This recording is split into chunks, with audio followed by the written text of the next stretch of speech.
Story number 6. The Trumpet Inside the Warehouse. Your worships, I give testimony on these recent, sad events with great sorrow. Great sorrow. It is my feeling that much of what happened is my own fault. If it had been more attentive, more keen, then could I have said or done something that would have stopped it all.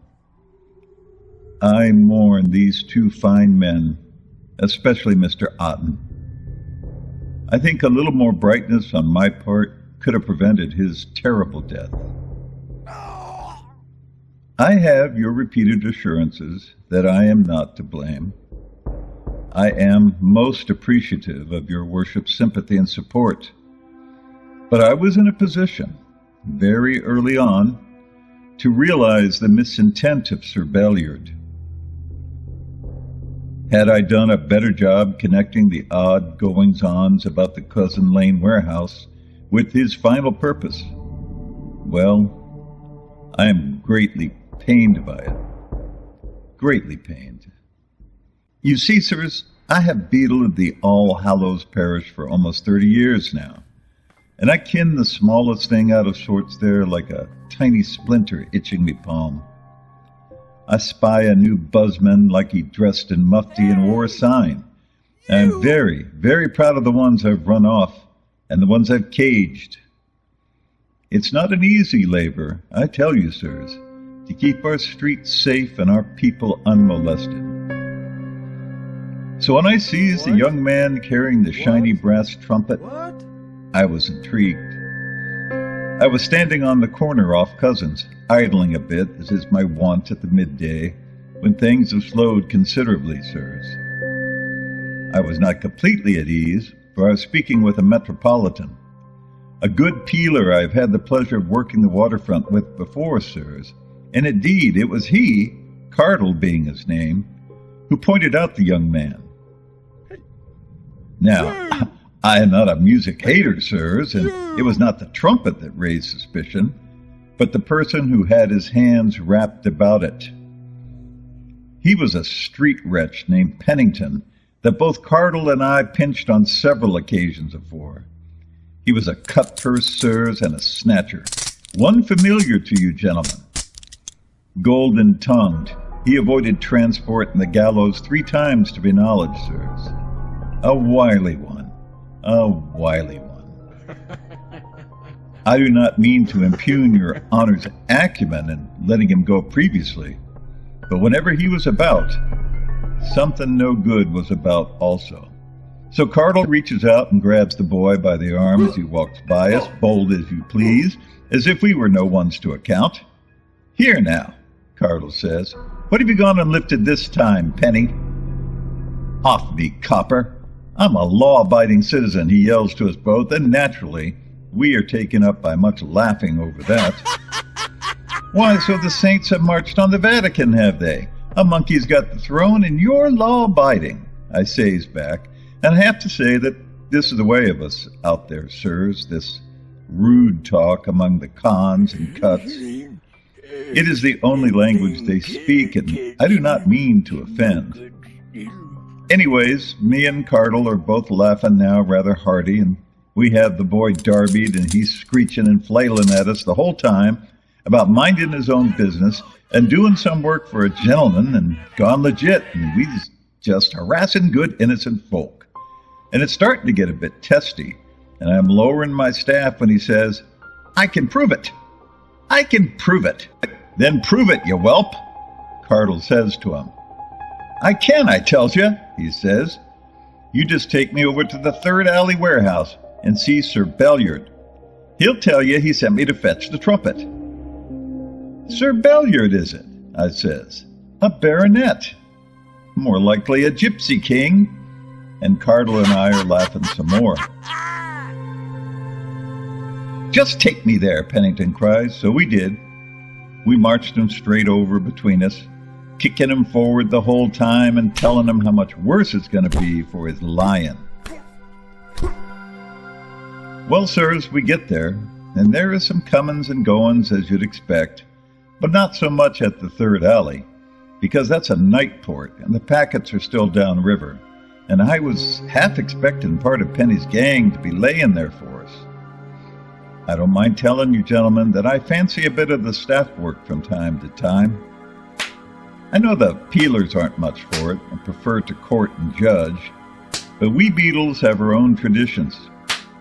I'd just as well break a few heads and leave them bleeding in the street and save the crown a crown or two. I see some of you worships are in some agreement, so you can then know I was ready for it. Cardle had his stick and he was ready too, but it wasn't a gang that came out to meet us. No, sirs.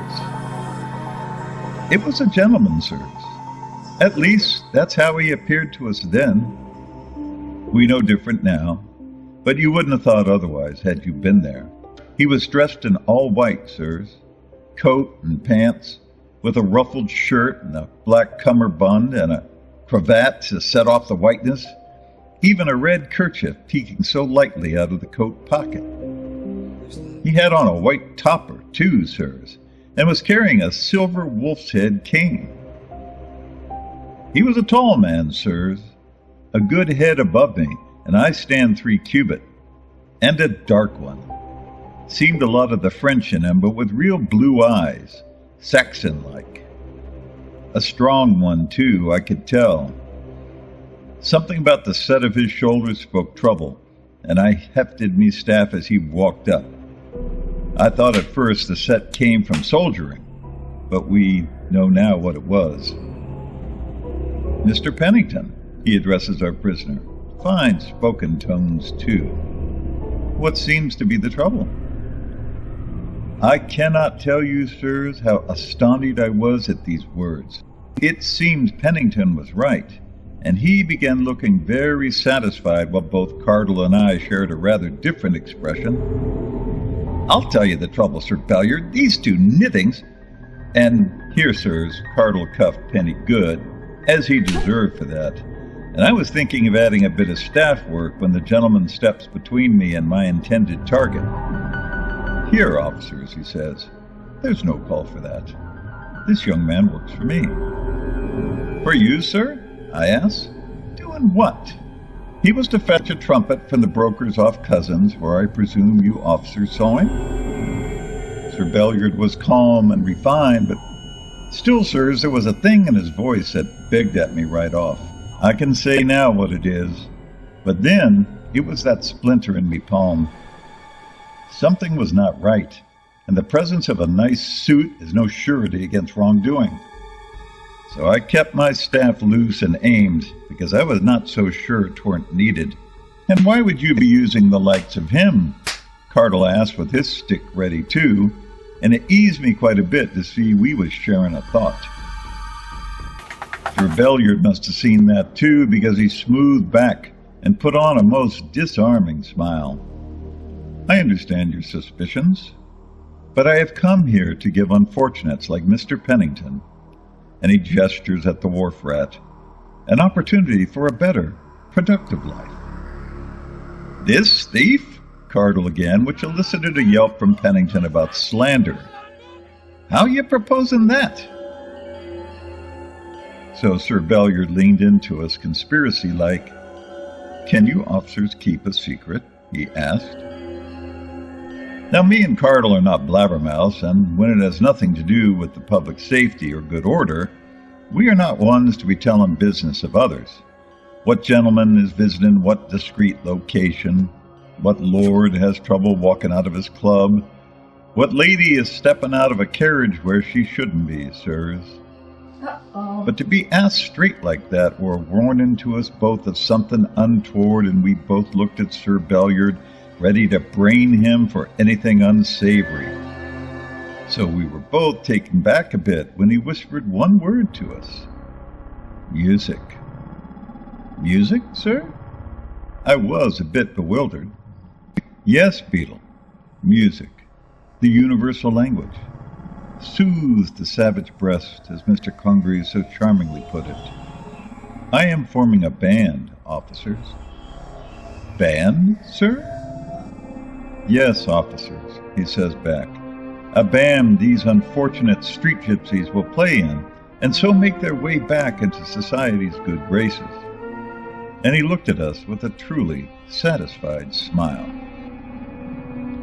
Cardle and I both took to guffawing over this, the idea of Pennington or Ward Lucy or Gin Bucket Jack tootin' and a blowin' to the delight of an audience. Most mirthful.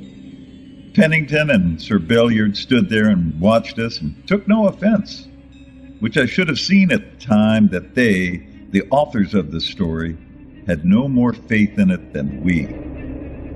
But I suppose then that Sir Belliard was one of those reformers who, God bless their simple spirits, are convinced some kind of activity is all that criminals and cheats and bad hearts of the world need to reform. I didn't say it would be easy. He allowed to us with a smile, which made us both laugh all the more. Indeed, officers, it will take much time and practice, which is why I have acquired this warehouse, and he points back at it, and why I have asked Mr. Pennington to bring the trumpet. You see, officers, it is not my wish to offend the public while my new band begins its long, torturous journey into the realm of Aod, so we will practice in here. And he slapped the high wooden wall. I asked for the trumpet to see if it could be heard in the street.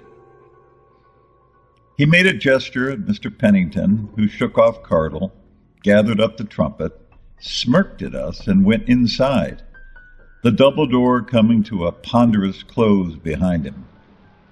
We stood there, me and Cardle, pop-eyed at the whole idea, while Sir Belliard stood facing us with a sincere grin. About a few minutes of that, and Pennington comes back looking a bit red. "Well?" he asks all of us. Sir Belliard's grin becomes a triumph, and he holds his hands out. Not a sound. Perfect. I thought he would clap hands like some schoolgirl, and it was odd. Most odd, sirs. Pennington beamed around, but there was the splinter digging at me. "How do we know you played it?" I asked him. Pennington took himself a breath the likes of a man bigger than him to start some kind of screeching when Sir Belliard raised a hand. "Fair question, Beetle." And he turned to Pennington. "Why don't you take the Beetle inside and blow the horn, and the Metro Man and I will wait out here to listen." And he swept his hat off at the idea, and there was nothing for me to do then but follow. It was a most peculiar place to be starting a band, was my first thought. Dark inside, too dark, with no windows, not even high ones for a breath of air, and the planking particularly thick, doubled. I was thinking, and I was wondering what the need for such strength. I know the house, of course, seeing it part of my parish for these years, sirs, but never been inside. It seemed to me that whoever commissioned it, before my time, sirs, was thinking of precious cargoes, jewels or silks or some such, because the house was a fortress. The breakers would have the whole night's work to get in, and there's not enough ambition in the whole lot to see it through. Good place if you want to muffle the sounds of your new band, I was thinking, but a dreadfully stuffy place for them to do it. Pennington took me to the main room, which was as dreary and airless as the passage, and I was a bit startled by the size of it. Very tall ceilings, with many beams crisscrossed and supporting each other, allowing many weights to be dropped there. Pennington began a blatting and twerping on that trumpet enough to call Lucifer's own sons to see what the bellowing was about. I clapped my hands over my ears, almost losing my staff, and endured about a minute of it before I yelled, "Enough of this!" and marched myself outside. Cardle and Sir Belliard looked at me, and no doubt, sirs, no doubt, could tell from my disturbed air that Pennington had indeed blown the trumpet and called the dead. Sir Belliard smiled at us both and almost went into that girlish dance again. "It works," "It works!" he cried happily and begins to jig Pennington around. Cardle and I had enough of this, and we took ourselves off, but not without some rude words from Pennington that Sir Belliard made no attempt to smother.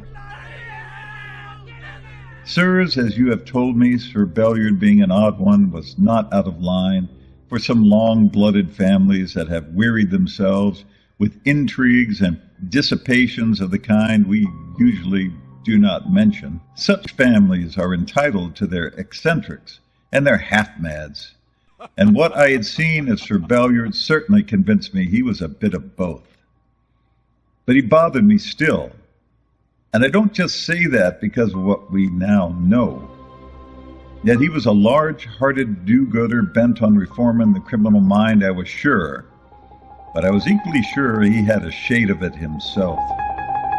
So I made it a point to take the extra long stroll while I was warding to see what hijinks was stirring about that alley.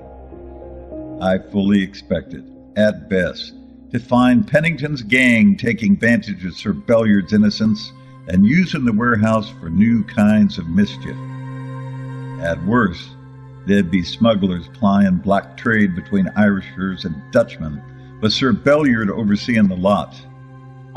One to other, or something between. But I did not see that. I did not see much of anything, sirs, and I was right puzzled by it. What? Just in the normal course of commerce, you'd expect such a stout house to be busy. But, sirs, I saw the place dark and deserted more than I saw anything. After a while, I fell into a complacency about it, shortened my strolls as new events vied for my attentions. I could be forgiven for that, I suppose. Then I would have a clear conscience with your worships about what I should have known and when. Excepting, sirs, there were two strange events in those weeks that should have, by themselves, roused me to a greater concern. I should have let others bear me out. Maybe they'd see what I couldn't. But I did not, and I remain in apology for that, sirs, in apology. The first of these was a delivery of chains and buckles to the warehouse during the dark of New Moon past. I had attended to a body nearby and was, just by accident, making my way through the alley. I was interested when a wagon pulled up, and made more so when I saw the carters struggling with the boxes.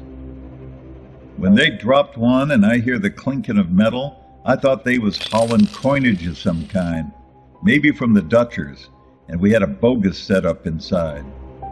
So I made way, staff ready to give a heading to them all. "Here now," I called. "What's all this?"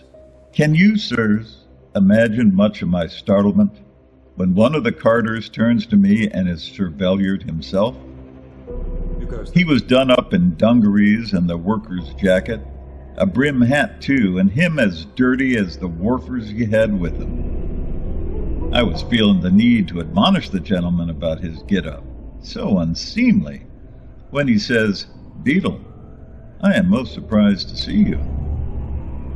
"I am certain that you are, sir," I says back, "as astonished as I you." He looks down at himself and laughs. "Have to indulge me, Beadle," he says. "I am an idle-handed man and sometimes feel the need to do some true work. Sometimes, rather than ordering ones about, I like to be ordered." That seemed in keeping with my opinion of the man, but still did not shake my concerns about the heavy coin-clinking boxes. So I step up, bold as I can, and says, "I am wondering of your cargo, Sir Belliard." "This?" And he sweeps his hands so prettily at the long boxes. "These are for the band." And it looks, and there are the chains I have already mentioned, sirs, big, long chains, naval types. Not for anchors or anything like that, but for masts and such. "Why would a band need chains?" I ask. "You are a suspicious one, Beadle," he laughs and makes it like some kind of joke, but he is irritated with me, I can tell. And so the carters and they start muttering among themselves, and I heft my staff at them to shut them up. No need for that, boys, he says to them, and gives me a smile that, I'm telling you, sirs, was that of Eden's adder. Some instruments require hanging, Beetle. Hanging? I ask him because I had never heard such a thing. Yes, Beetle, he says. The larger instruments, the bell cornets for one, have to be hauled up to drain and tune. I am sufficient in this world, sirs, to know there are things I do not know, especially in these astounding times when men read the lives of others through head bumps and Colt puts out a revolving pistol. So when a gentleman tells me of musical techniques unknown to me, I am one to take him at his word, sirs, his word. That it was a night delivery I considered odd, but I did not question that either, sirs, accustomed by now to Sir Belliard's strangeness. The next event was a comment made to me when I was tearing after a gander fleeing down one of the rows. I fairly yanked him off his feet and got his perfume thrown in my face for the trouble, so I stroked him once to keep him quiet while I wiped my eyes. "Todd," he gasped at me, holding his bloody mouth, "you'll be paying the Todd."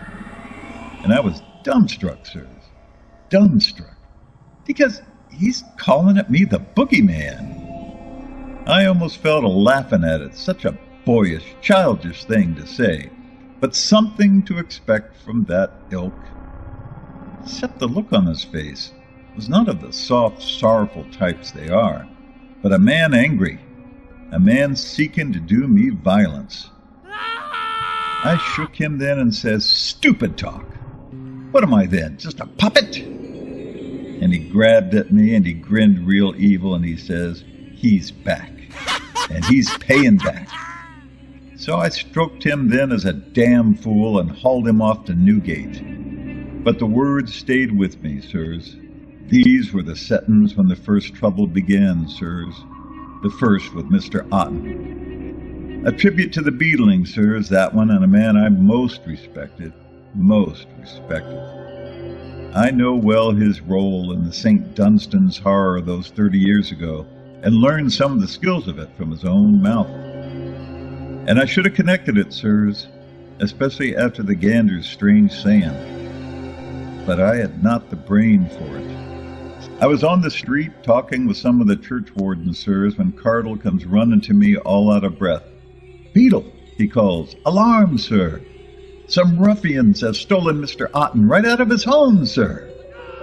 I was completely astonished, as were my warders, and we scattered quickly enough in hopes to intercept such godless men, attacking an old and health-broken gentleman like that.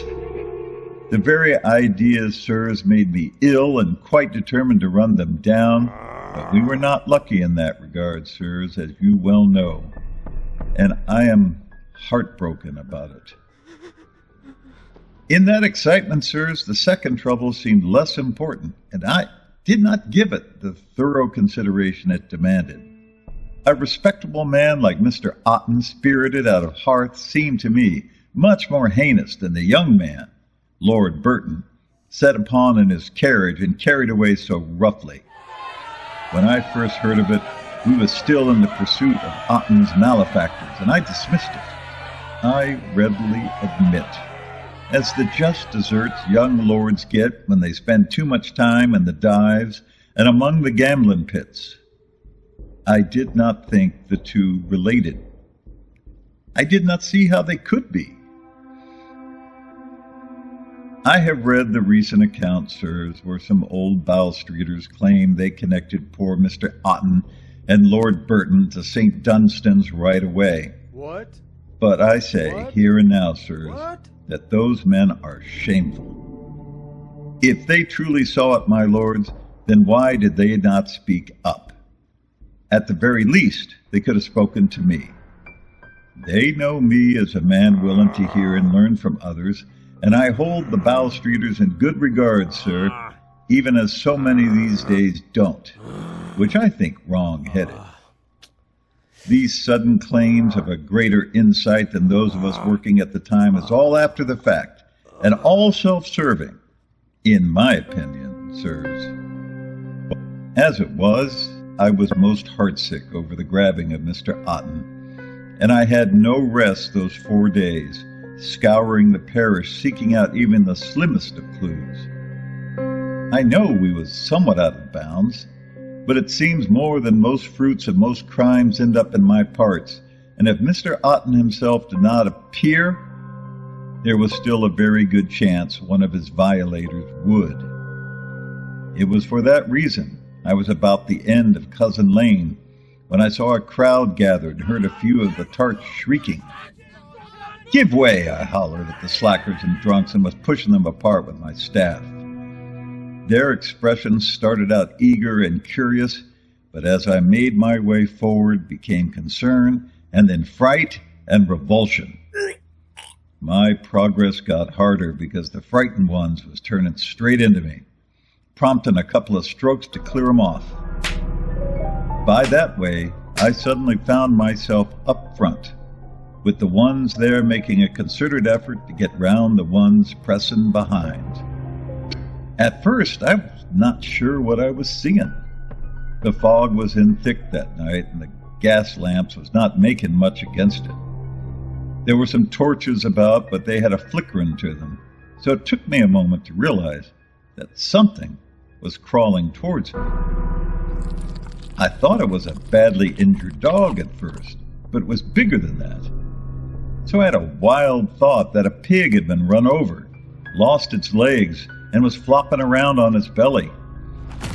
But then someone brought some lanterns and some light fell as it crawled up to me feet, and I sees it was a man, or what was left of a man. No! He was all red, bloody red, that I saw right away, and I wondered what kind of beating could make a man so pulped. He was leaving a trail of himself behind, I could see, and something else had made a clinking sound. And when I looked to see what that was, I noted his feet were missing. Here was a man had been in a right bad accident, and I stooped down to him and saw his hands was missing too. He was reaching with his stumps at me, ankle, and wheezing, "Help me, help me." "We got you now," I says to him. "We'll get you off to the hospital here right quick."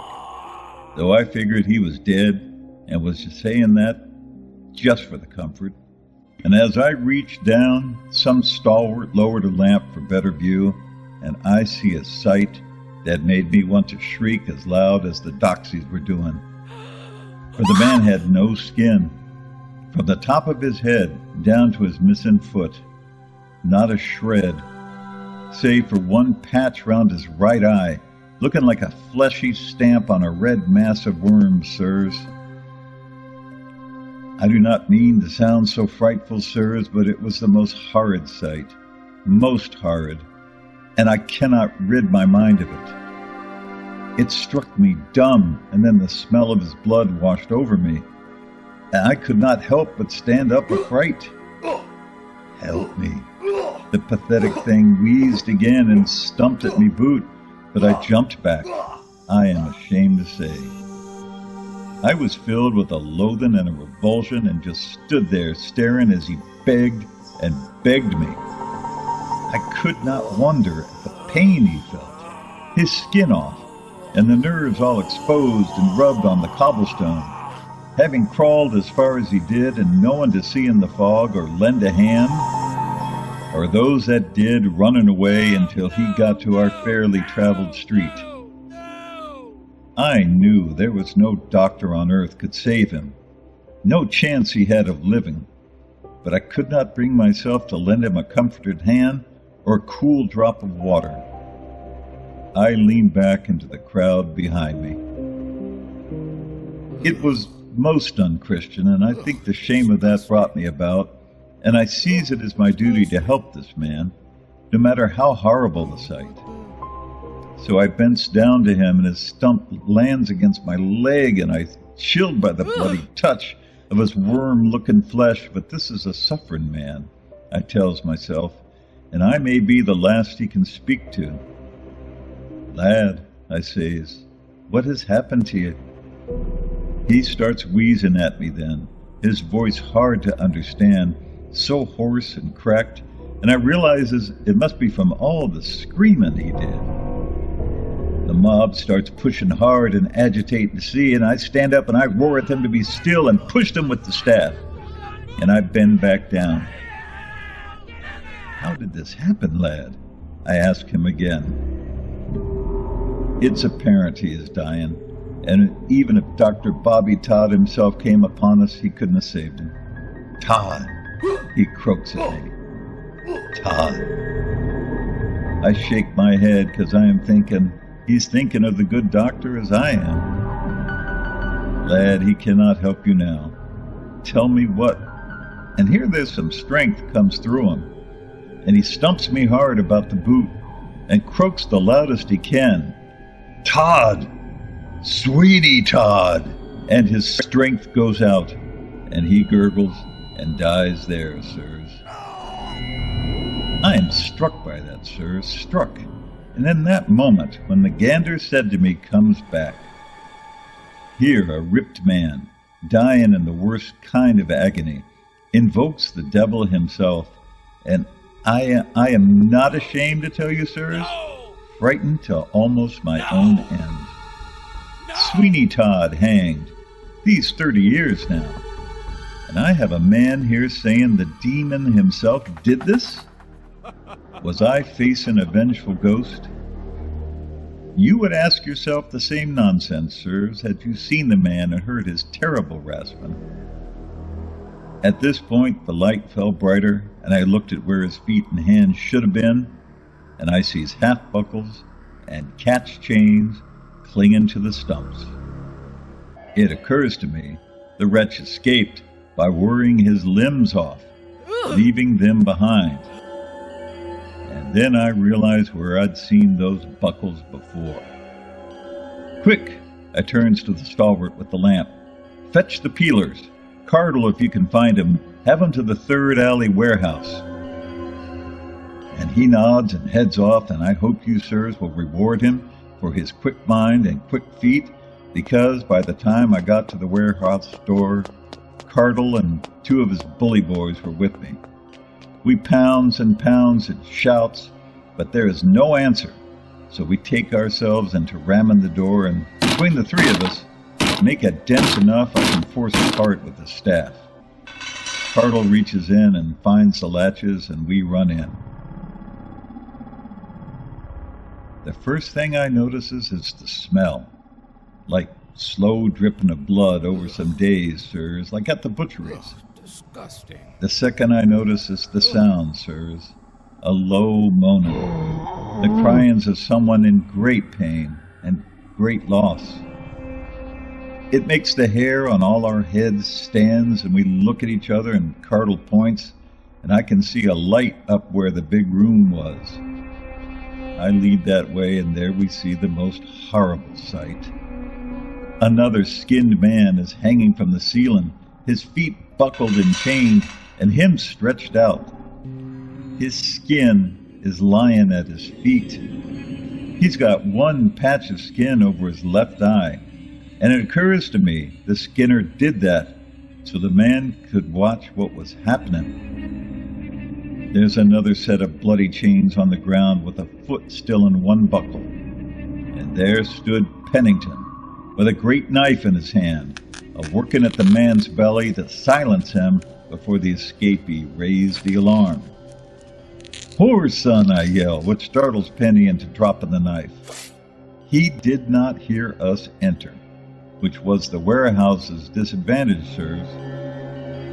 He rushes off to the rear, but I am as fast as Hermes' feet when aroused, sirs, and I reach him and stroke him hard across the top of his head, felling him. I stroke him some more as he lays there, laying his skull open and spilling some brains, breaking ribs in two, sirs.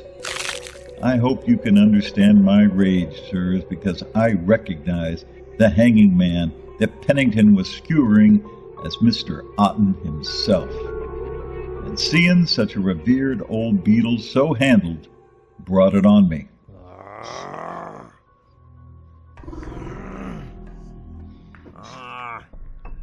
I turned to watch Cardle trying to get the now dead Mr. Otten down from that ghastly suspension, when I hears Pennington cough and laugh. Actually laugh. I turns then, sirs, to his bloody heap on the floor, angry I hadn't done him, and I reaches down and I shakes him, sirs, shakes him as hard as I can to end his worthless life. What for, Penny? What for? I yells. You! Paid. He coughs blood at me. What's paid, Penny? What? Blood debt. He coughs more at me. Whose blood debt? And he looks at me, and the lights in his eyes are going out, and he smiles, sirs, and with his last breath says, Todd's. There are better witnesses, sirs, for the hunt for Sir Belliard, and they can tell you how completely he disappeared. Save for that one set of white clothes that we now know he murdered a gentleman in the South Four. As to where he came from and where he is gone, I cannot offer anything more than what you already know. I can, though, offer an opinion as to what Pennington said. Sirs, I do not for one moment believe that Sir Belliard was the risen demon, bent on a vengeance past the grave. I believe, sirs, that he is something worse. He is the vanguard of something evil, sir. Somethings y'all fear, as the decent men you are. We have all been seeing and commenting on these changing times, when it seems the sense of common decency is fleeing us. We are all seeing these new philosophies, the leveling, the disrespect. I don't like you at all. It is from these modern thoughts that Sir Belliard arises, sirs. Imagine a man who rejects all of decency, who holds all that is good in the greatest of contempts, who sneers at his betters, and is consumed with the jealousy and anarchy that seems to be seizing the lowest classes these days. A man like that could take a demon like Todd and swear an allegiance to him. Could take to thinking that the Todd was unjustly done, sir, that he was a hero. And a man like that could plan a revenge in the Todd's name. What?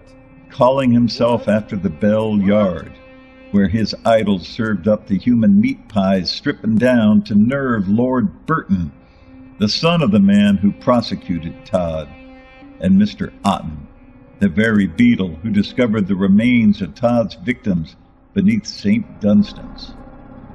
A monstrous and evil deed to us, sirs, but an honorable deed to him. I see that I have shocked you with this, and you are wont to tell me that such is preposterous, that Belliard was just a madman. But, sirs, he was not. From my years of seeing the great evils that men can do, I can tell you that only a man driven by the greatest of hates could have planned and executed something so ghastly. That man was burning in his soul for many years, sirs, bent on revenging an ill usage he fancied, and only a man with clear thinking about him could have done so. A smart one, sirs, one that could have used his considerable gifts of brain and brawn to better himself, but no, he uses it for this. And I fear, sirs, he is just the beginning. The end.